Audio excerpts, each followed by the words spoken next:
Right. Okay. Hello. Nice to talk to you. Finally, we Very have good to see you. corresponded a bit, I've been reading you for a long time. and you were kind enough to forward a couple of my articles to people who inquired on your opinions of Jordan Peterson. You said to Laura. That's one of the things I send out more than anything else. I'm sitting in a special place on my computer so I get it right away. To avoid the agonizing task of having to go through his work and dissect it. But that's actually, so what I wanted to actually talk to you about today was academia and universities, because one of the reasons that, I wrote that, and that his rise kind of disturbed me was, I looked at the main book he wrote, and it was just sort of a gobbledygook, right? Yet, this tenured professor at the University of Toronto, a person who has academic credentials and accolades. The book was blurbed by the chair of the Harvard Psychology Department, and that strikes me, perhaps I'm not cynical enough, but that strikes me as very strange that people rise to the top of academia who seem to be saying things that I find to be nonsensical. You don't find that strange, but I do think that's inherently strange. How much time have you spent in the academic world? Yeah, but shouldn't that be weird? Spend some time there and you'll be disabused of this illusion. But it is odd to me, though, isn't it? Don't you? You spent 60, 70 years in universities now, and do you think that it's a substantial portion of what is done in these places is just a waste of time or is empty nonsense?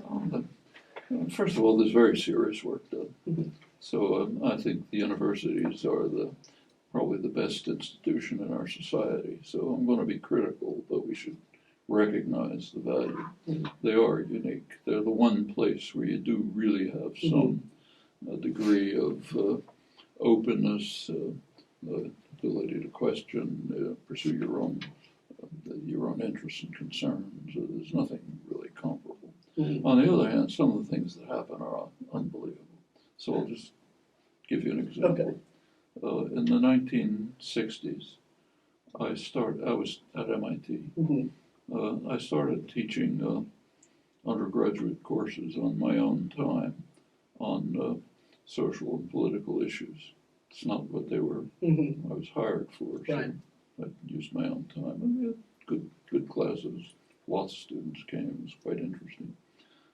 My co-instructor and I once, must have been 68 or so, decided to assign Henry Kissinger's book, which had just appeared on American foreign policy. It was quite an experience. The students were rolling in the aisles. You cannot expect MIT undergraduates to read an essay, I hope I'm remembering it correctly, called something like The Statesman and the Prophet, in which the theme is that there's a lot of people who worry about sort of the superficial, peripheral things like wars and famine and torture and so on. But the real issue in the world is a fundamental divide between the West, which underwent the Newtonian revolution, and therefore knows that there's a world external to the observer, and the rest of them who haven't quite mastered this. And then he said the Russians have got a foot in each camp. They've sort of half made it. So the implication would be, say, that when you bomb the North Vietnamese, they maybe think it's a headache because they don't know there's a world out there. Can you expect MIT undergraduates to read that? No. But is he a senior professor at Harvard, highly recognized? Sure. You say then students, when exposed to it, were just sort of found it laughable? The students, this is MIT, the students know what the Newtonian revolution was. Right. They know what an argument is. They don't just absorb what they're told and write it down and repeat it in the next... It's funny, the thing that you're describing... There's plenty of things like this. Well, it just made me think of Steven Pinker's new book, which is another example. Yeah. Did you look at the book by Jean Bricmont and Alan Sokal? Fashionable Nonsense. Yeah. Well, I mean, what they describe there is just devastating. Do they teach that in conflict departments? Yeah, seriously, sure. But it's not just comp-lit. I mean, I just when you mentioned the Kissinger hypothesis, it reminded me of Steven Pinker's sort of new book on the Enlightenment and how, the triumph of Enlightenment reason and capitalism. I mean, and there again, you have someone who is one of the more prominent intellectuals in the world and whose words are taken quite seriously. And he's in psychology, which is a sort of a field He did serious work in experimental psychology, psycholinguistics, experimental psychology. An intelligent person, actually, he's a friend, but I frankly don't think much of these recent books. They could talk about them. Well, does that mean that, I mean, I know you're critical of a lot of sort of obscurantist critical theory, but that's also you're also sort of equally critical of the social sciences, which are not a lot of not entirely. There's serious work in the social sciences. So take his topic. How everything's wonderful, we're progressing, and so on. Actually, there is serious work on that topic. So take Robert Gordon's book. I forgot the exact title, but something like the Rise and Fall of the American Economy, something like that. Very serious book by a fine economic historian who partially overlaps with what Pinker says, but it's done seriously. What he points out is that he says there was a special century, roughly 1870 to 1970, at which point there was very substantial progress made, and it showed up in health statistics, longevity, quality of life, and so on. Things like invention of indoor plumbing, which probably had a bigger impact on quality of life than all of medicine, and many other discoveries. He says prior to 1870, it was kind of flat. There wasn't much in the way of growth. But at that period, there was huge growth. And then starting in 1970, it started to decline. Well, that's the neoliberal period. That's why you see mortality increasing in the United States. You don't walk around the streets and see people starving to death. But the majority of the population have stagnated. Real mill wages are lower than they were in the 60s. Is that progress? Well, and also, what does progress mean? Yeah. So if you have an iPhone, right? I was going to say, what about our phenomenal smartphones? Well, what he points, first of all, if we look at the technology that people have, it doesn't come from what Steven Pinker is talking about. It's not modern capitalism. Almost all of this came out of public funding through the state system, then handed over to private power. But these, as Gordon points out, these are frills.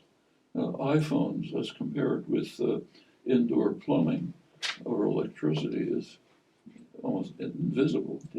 It's frills around the periphery, which have a dubious effect on your actual life. Do they improve life? You can have a debate. There's good questions. There's another thing that's sort of related to that you've often been.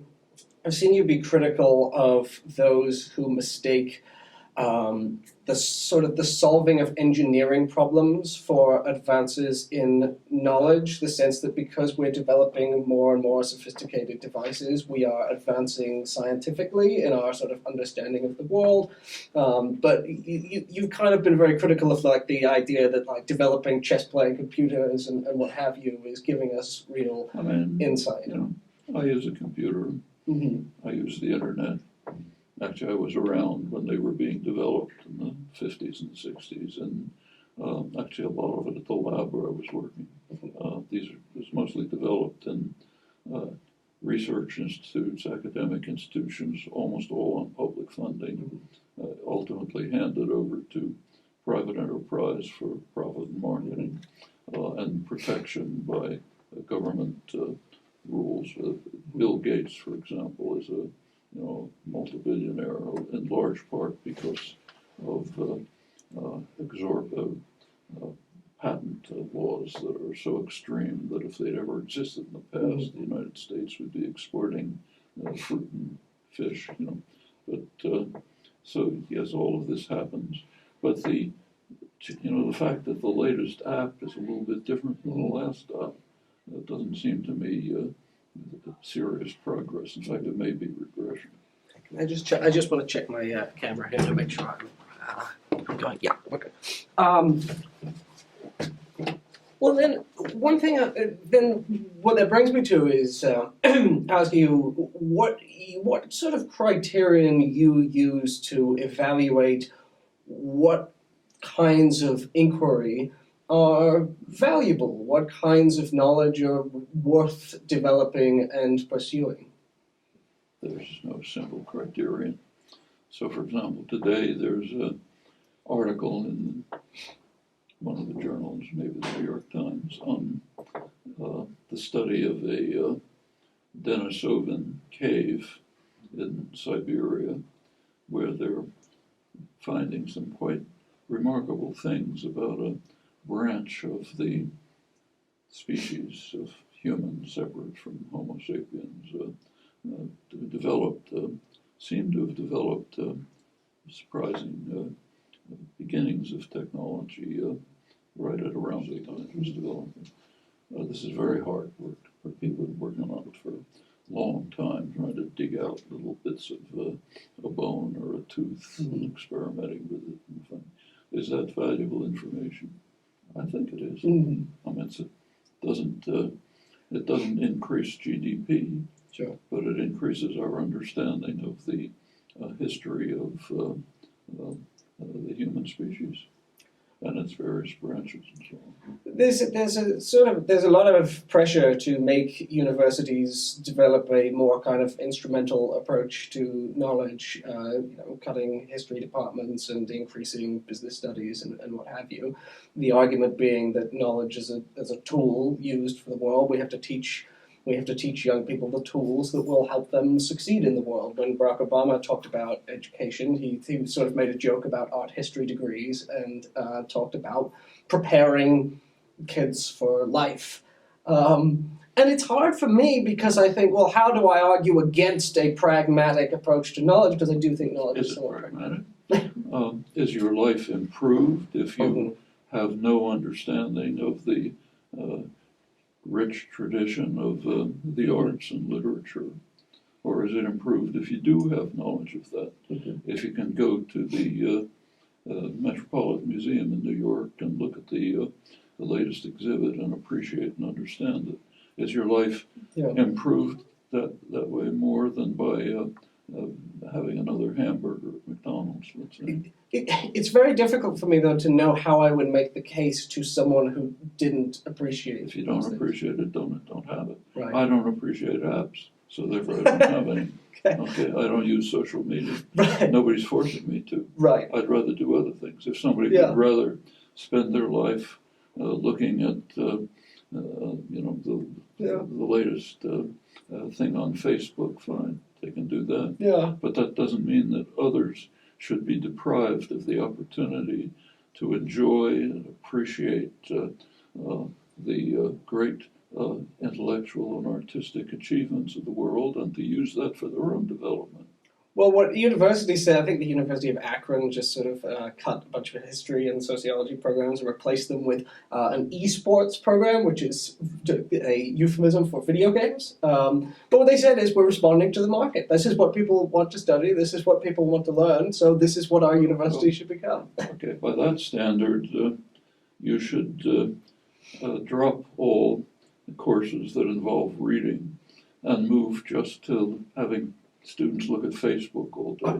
I'm sure there are people who argue for that. Probably that's what the market says. Yeah. Okay. Is that a serious proposal? Would we have wanted that to happen any time in the past? What kind of a world would we live in if that were the case? First of all, you wouldn't have Facebook, and you wouldn't have computers, and you wouldn't have literature, and you wouldn't have arts. You would have, we'd probably be maybe individual farmers, peasants somewhere, trying to keep alive for the next through the next harvest. Yeah.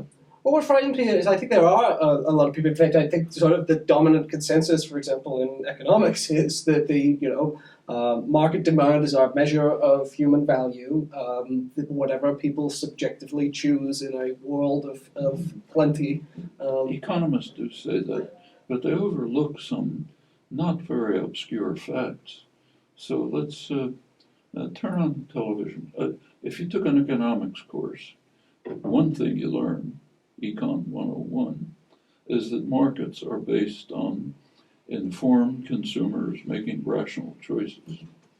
Okay. Did anybody ever notice that there's an industry in the United States, one of the hugest industries in the country, spends hundreds of billions of dollars trying to create uninformed consumers who make irrational choices?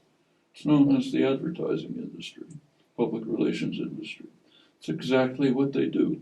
If we had a market, suppose we had markets, you would turn on the television set and there'd be an ad for a car which says, here are the characteristics of the car, here are the critiques of it in Consumers Report. So now you can make a judgment as an informed consumer. You can make a rational choice. Is that what you see? Yeah. No. What you see is, some football hero or model standing in the car, which is going into the air like into the stratosphere, or anything to make you uninformed and irrational. So what are we talking about? There was a GM ad for last year that they'd overlaid a Martin Luther King speech over the ad for the truck, and they showed the truck and they had King's voice booming over the truck just to try and create the association between, justice. This truck is not just a truck. This truck means. If we want to talk about invented worlds, we could talk about markets in which informed consumers make rational choices, but it has almost nothing to do with this world. Now, I want to ask you, you've now seen sort of, within a university, 70 years of the progression of intellectual thought in the world. What has excited you? What do you think are the things that are, just not breakthroughs, but what are the sort of directions of inquiry that are promising and that you feel you look forward to developments in? I mean, they're all across the board. Mm-hmm. Now, what I mentioned this morning, a few minutes ago, is an example of something I think is exciting and important. New discoveries about how organisms grow and develop, how the factors that enter into evolution, which go way beyond natural selection, the kind of work that, I wouldn't do it if I didn't think it was important, but the kind of work that's done on the study of human cognitive capacities is leading to many new things. Every place you look at in the university, there is work that often is important and interesting. Often there's a lot of things that shouldn't take place, like the kinds of examples I mentioned. Do you think conversely there are some prominent kind of blind alleys that people are going to? I know you've been critical of some of the consensus on artificial intelligence and things that you think are sort of big blocks to achieving further understanding. Well, there's basically two branches of artificial intelligence. One of them tries to use computer modeling, programming devices, and so on, to try to understand the nature of intelligence more deeply. That's basically part of cognitive science. There's another branch of artificial intelligence that is trying to make things work. So, for example, there's an article just maybe in Bloomberg News or someone talking about how, or maybe it's in the Times again, reporting how reporters are being replaced by artificial intelligence. And take a look at how they're being replaced. They're being replaced because somebody constructed an efficient program which takes economic statistics and organizes them almost instantaneously in a way which means the reporters don't have to work through big charts to try to add things up and put them together. Okay, that's fine. Yeah. I have no objection to better bulldozers, but it's not giving us insight into the nature of any significant area of the mental or material world that we want to understand. And there's now a tendency to be entranced by the fact that you have machines that a machine means software that and computers that can operate very quickly, instantaneously, with huge amounts of data. Okay, could be interesting if you use it for some sensible purpose. Right. But there's even a field called data science. In fact, I think Harvard is just opening a new division on data science. Yeah. What does this mean? There's no data science. Data are to be used for some purpose relevant to inquiry that you're carrying out, or you may need data. I guess I wonder if it's kind of like behavioral science in the 1950s when I sort of graduated college. I mean, the very concept of behavioral science was an indication that it's going to lead into a dead end. Mm-hmm. Behavior is data that you use to try to understand something. It's not to have behavioral science is like turning physics into meter reading science. Mm-hmm. Yes, you read meters, but in order to understand something, you look at behavior in order to try to understand something. The internal processes that lead to the behavior, but it's some of the data that's relevant. If you turn the study into the study of the data, you're almost guaranteed to go nowhere. So there are entire fields of study that you feel are sort of misconceived. Kind of misconceived. And you can see the temptation. If you have techniques, you'd like to be able to use them. But to turn the inquiry into something that's driven by the techniques is a very dangerous path. If you were to open a philosophy journal today, are there things in it that would strike you as exciting, or if you look at it, would you think that it's sort of arguments not worth having? Some of it.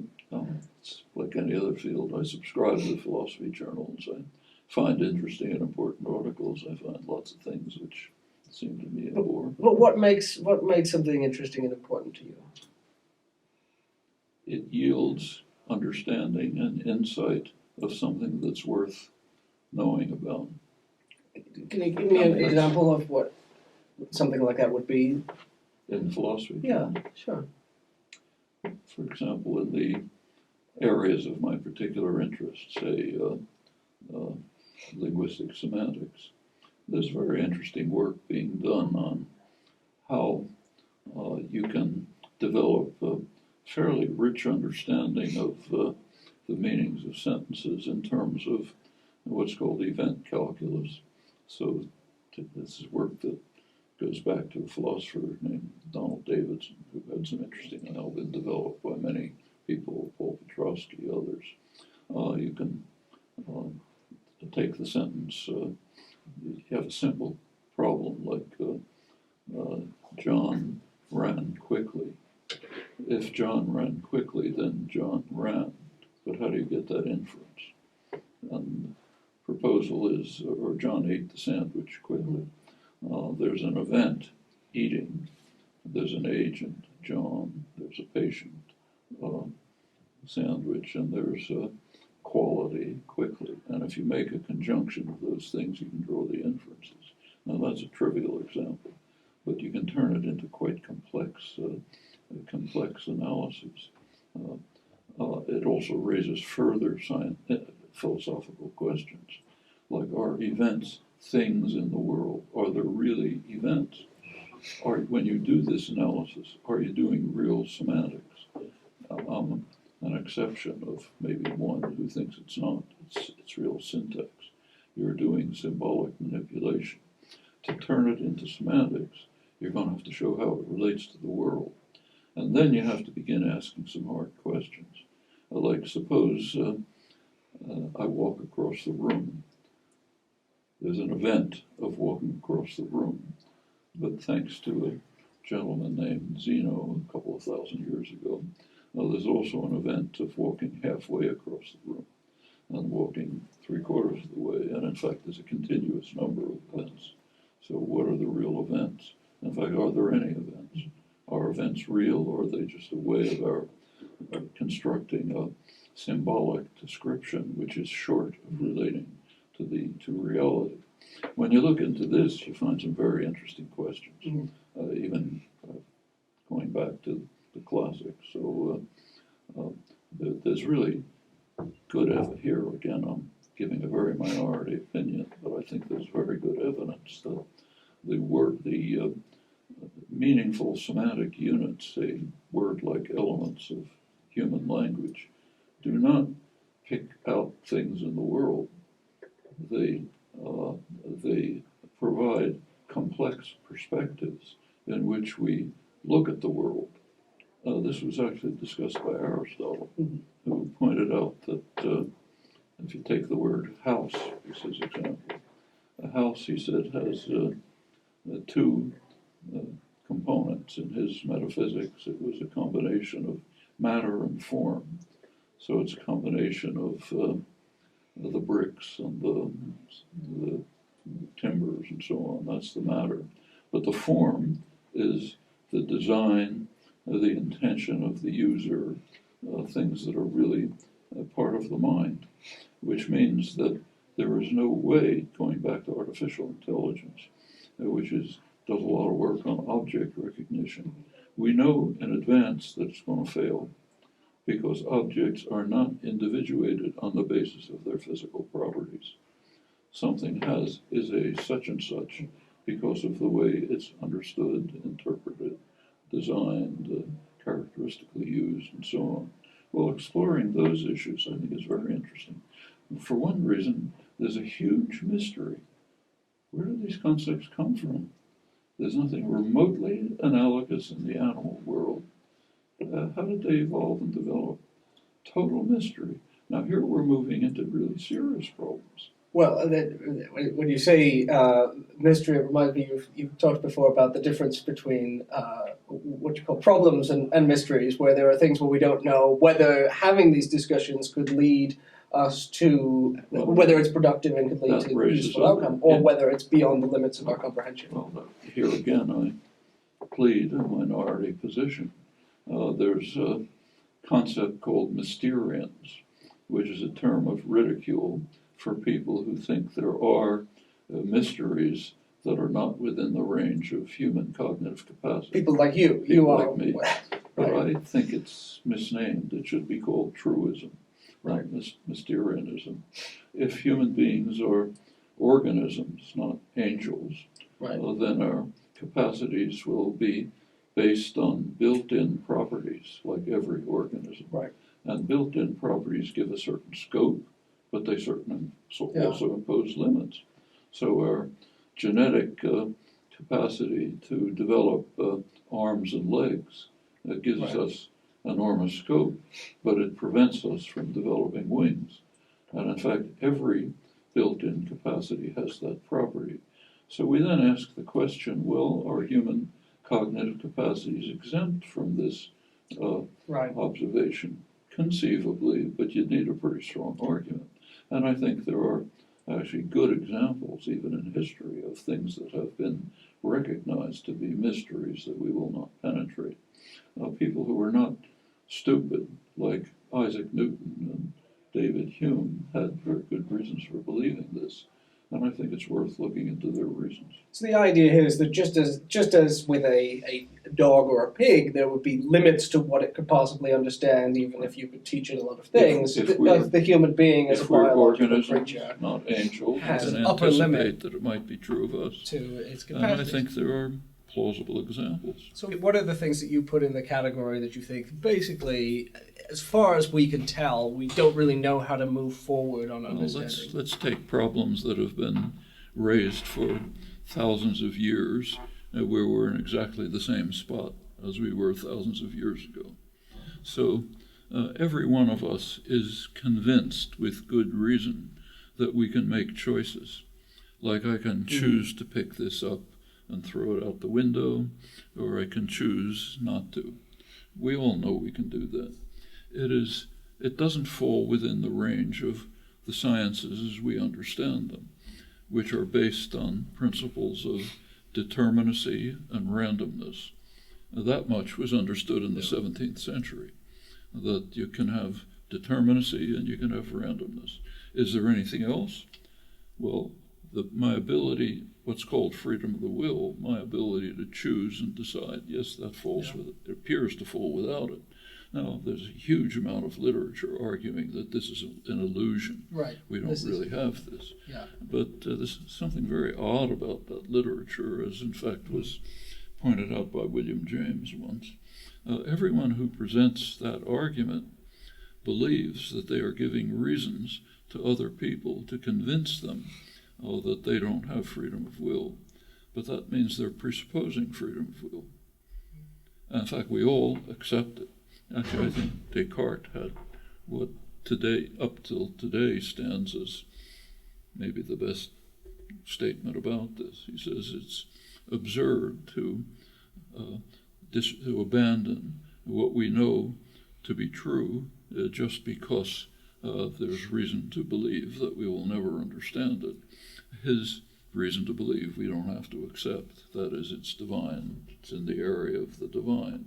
But we can reinterpret that as saying it might be beyond the range of our cognitive capacities. You can't prove it. Maybe somebody will invent something beyond randomness and determinacy that'll accommodate freedom of the will. But as I say, for a couple of thousand years, we've been waiting with zero progress. So there are areas of human thought that you think we've just basically treading water or stuck in place or finding different ways of saying the same things. There are actually classical examples. One classical example, in fact, is what I mentioned, Newton and Hume. If you look at modern science, from Galileo through Newton and beyond, it was based on a conception of the natural world, the conception that the natural world is a machine, gears, levers, things pushing each other, things very much like the highly complex and intricate artifacts that were all over Europe at the time. So the world should be just a more complex one of those. It's called the mechanical philosophy.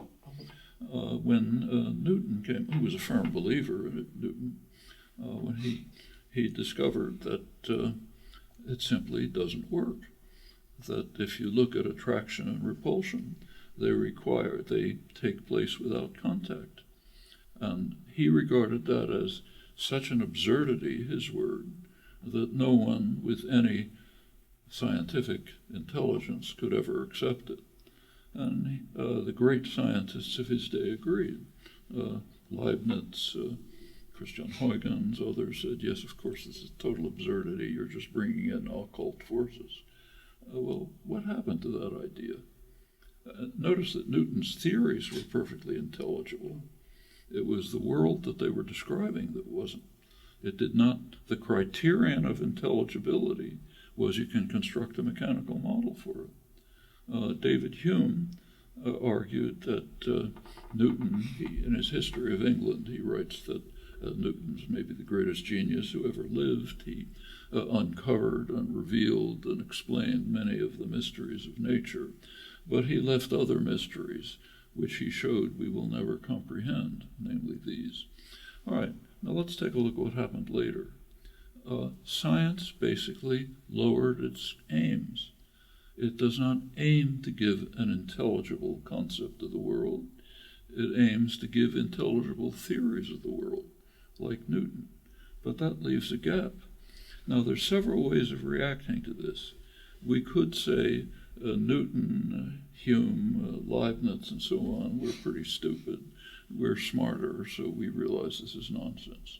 The other possibility is to say that we've discovered something since that they didn't know. Well, the second one is false. The first one is certainly false. Now, physicists often delude themselves about this by pointing out that if you take, say, general relativity and you think of curved space-time and geodesics and so on, there's no action at a distance. So therefore, we've overcome the problem.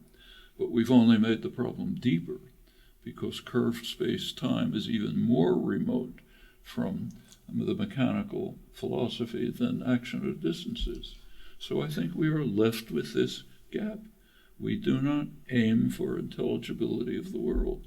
Now, if you look, there's a research topic here which could be pursued.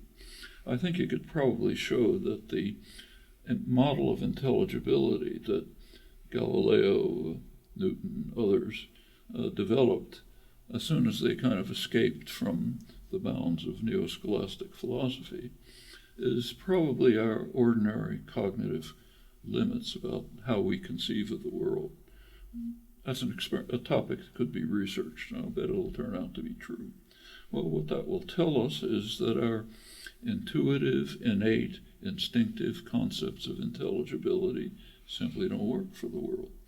The best we can do is to lower our sights, try to find theories that we'll understand, that will somehow deal with the unintelligible world.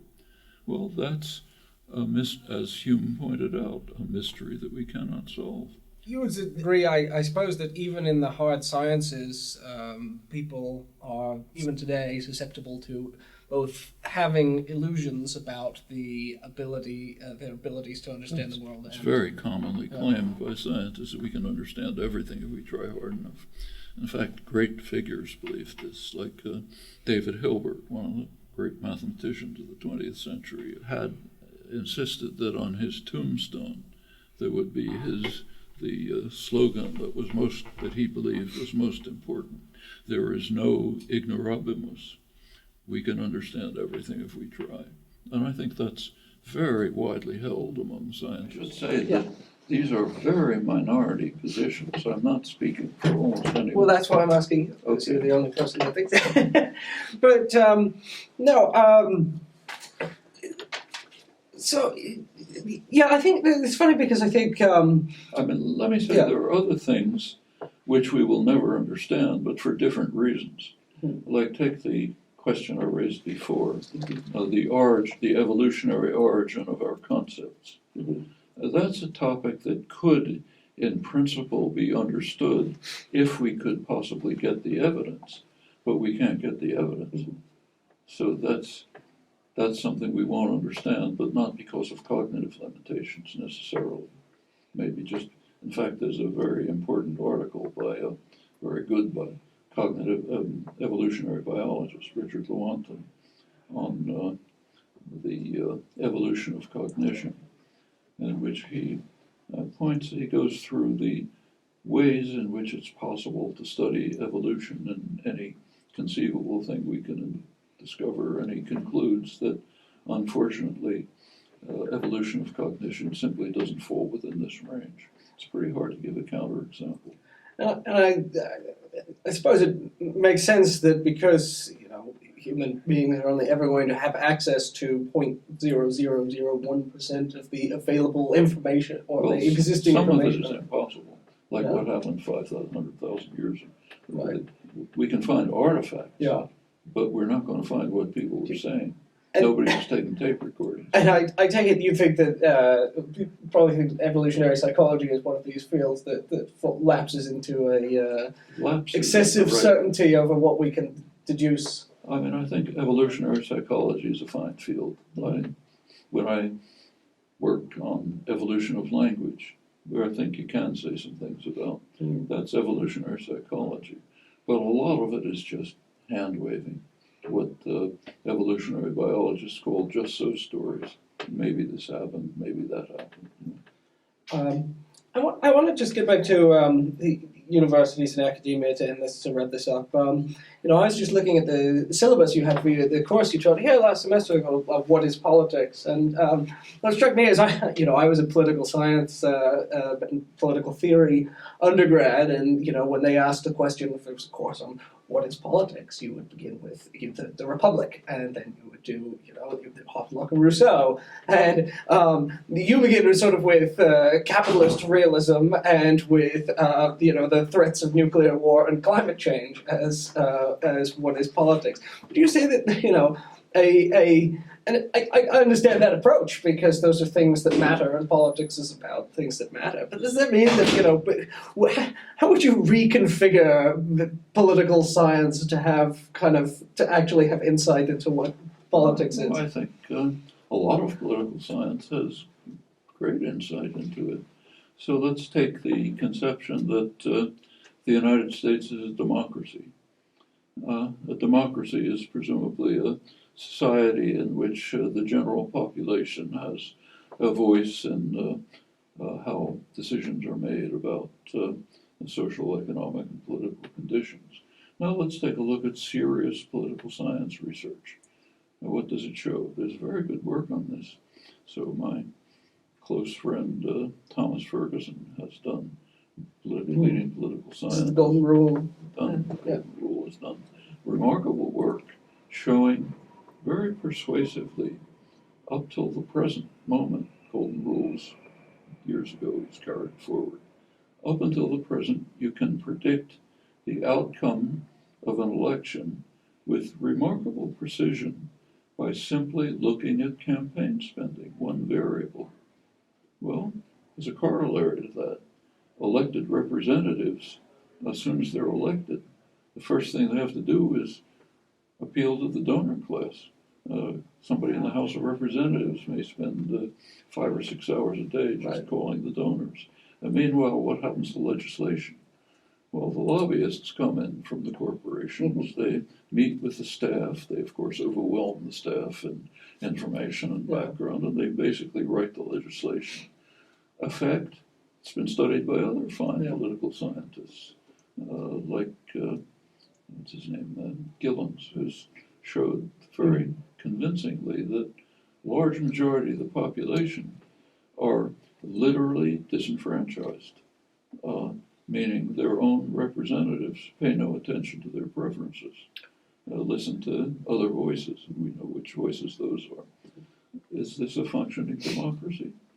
Well, you take a look at the Economist Intelligence Unit. Just did a big study on democracies throughout the world. And they regard the United States as a flawed democracy. I think it's ranked 25th among the democracies of the world. But it's ranked that high only because of the narrowness of the conditions that they use. They don't ask these questions. Right. They're just asking questions, does the president lie or something like that. But if you look at the actual basic features of the society, you see something very different than what's commonly believed. Yeah. Just like this matter of markets responding to informed consumers making rational choices. Everywhere you look, you find this. Take things that are,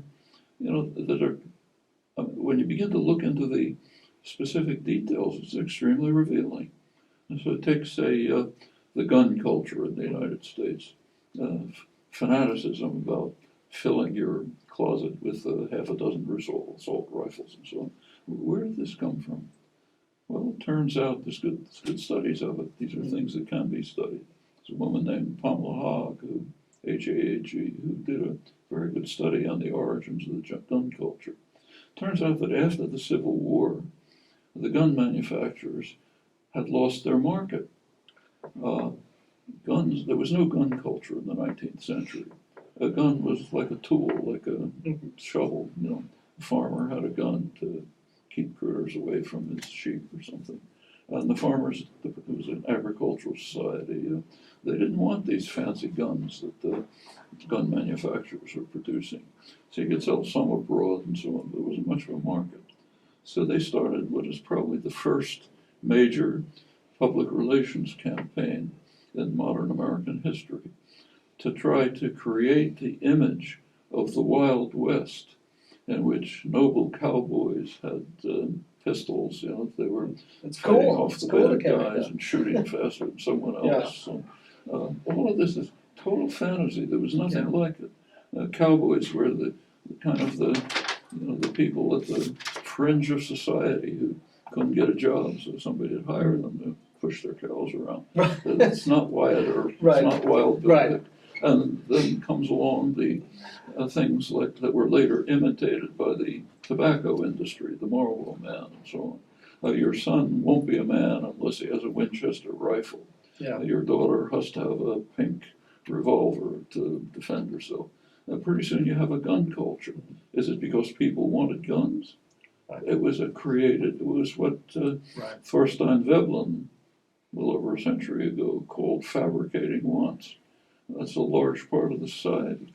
Then the Supreme Court comes along in 2008 with the Heller decision written by Scalia, great originalist. It's a very interesting decision, worth reading. If you read his decision, you notice that it avoids all the reasons why the founders wanted people to have guns. Actually, it's a very learned decision. He's a great scholar, so quotes all sorts of documents from the 17th century and so on. But we know exactly why the founders wanted people to have guns. The first one was there was almost no standing army, and the British are hovering around. They're the big enemy. Suppose they attack again. Well, we're going to have guys with guns who can form a well-regulated militia. That's the first phrase in the Second Amendment. That's one. Second is, with the British out of the way, we can now expand to the west into what was called vacant territory. So we have to go out there and kill the people who are living in this vacant territory, attack the Indian nations. Yeah. So, in fact, the United States is one of the rare countries in the world that's been at war since the first day of its founding, attacking. And for that, you needed guns. Also, it's a slave society. There's a lot of slaves around, not many people controlling them. Got to have guns. There are slave revolutions taking place in the Caribbean. They could extend here, or they pretty soon did in Haiti. So you got to have guns. Take a look at Scalia's decision. Are any of these things mentioned? Not a word. There are debates in the law profession about whether the Second Amendment conveys a militia right or an individual right. Okay, you can debate that, but it's kind of beside the point. The point is the Second Amendment, as the founders understood it, is irrelevant to the 20th century, 21st century. But that's considered holy writ, Well, as soon as you begin to look at the actual world, the illusions collapse pretty quickly. And that's what, going back to what is politics, that's what the study of it should be. So we actually start the course by talking about Gramscian hegemonic common sense and asking how it's established, what's its basis, what happens when we investigate it, and so on. And I think that's what a what is politics course ought to be about. Yeah, I mean, I went to law school, and one of the most striking things to me was the disjunction between what is happening in the world of the court opinion and what is happening in the actual world, right to work being discussed as an issue of worker freedom and so on. Well, just to finish then, it's talking about, illusions. I think, for me, your writings have been very important to me since I was a teenager, and and to a lot of people who have the same experience. And I think one of the common reasons for that is because it is difficult to see through illusions, and it can make you feel like you're crazy in many ways. I mean, I was just, as I was walking through the campus today, I was thinking about a sentence of yours, which was, tens have been killed by what is taught in American economics departments, which is true, right? It's just factually true. But then you look and the campus is idyllic and all the students going about learning about, doing their readings of Heidegger and Nietzsche and, learning philosophy and learning politics. And you feel sort of out of your mind if you think that there's something not quite real here, or there's something different between the real world and everything that's around me. Well, most of these things I don't think are hard to expose. Mm-hmm. It's true that you kind of reflexively just accept what you've heard. Actually, Orwell has a nice comment about this. Did you ever read the introduction to Animal Farm? Oh yeah, this is the deleted. The suppressed introduction. Right. Well, in it, he's talking about how in free England ideas can be suppressed without the use of force. Mm-hmm. And he doesn't say much about the reasons, but one of them I think is much to the point. He says basically if you've had a good education, you've gone to Oxford and Cambridge and so on, you just have instilled into you the understanding that there are certain things it wouldn't do to say. Yeah. He didn't go far enough. It wouldn't do to think. You just can't think them because that the education instills into you the common sense of the day. And it's very hard to break. It's not really hard to break out of it. You have to be willing. You have to be willing to do the kind of thing that actually led to modern science. So you go back to, say, the time of Galileo. Neo-scholastic physics more or less had an answer to everything. Objects fall because they're going to their natural place. Steam rises for the same reason. Perception is a matter of the object moving through space and implanting itself in your brain and so on. I mean, Galileo and his contemporaries made a breakthrough. They decided to be puzzled about these things. As soon as you decide to be puzzled, you find everything's wrong. Just the willingness to ask yourself, look, everybody believes it, is it true? In fact, there's a kind of a rule of thumb. If everybody believes something and it's a contentious issue, something should light up in your brain and say, you better ask about this. It's probably not true. And as soon as you make that simple move, all sorts of things open up. Modern science opened up. And many of the kinds of things we've been talking about now open up. But that's funny because, on the surface, that's like the definition of a crazy person. If it's something that says, if everyone says something's true, if it's the established consensus, the idea of being the only one who thinks something or wonders something it's very lonely. People who ask these questions usually aren't treated very well. Yeah. Go back to Athens. Who was it who had to drink the hammer? Right. Yeah. Okay, in every generation, it's the Socrates who gets killed. I was just on the subject of things you're not allowed to think. I just wrote an article about how if we applied tort law consistently, fossil fuel companies would be sued out of existence because obviously if you cause massive damage to other people and under tort law, you owe them damages. But there's a court opinion on this where the judge says, well, the implications of this would be radical. Horrendous. They'd go out of business, right? What would you... Let me give you a simpler example. Every leading political figure, Obama, Trump, all of them, with regard to an official enemy, say Iran, says all options are open. Okay, we have something called the Constitution that has an article called Article 6, which says that treaties entered into by the U.S. government are the supreme law of the land. One of those treaties, in fact, the foundation one for the modern period, is the UN Charter.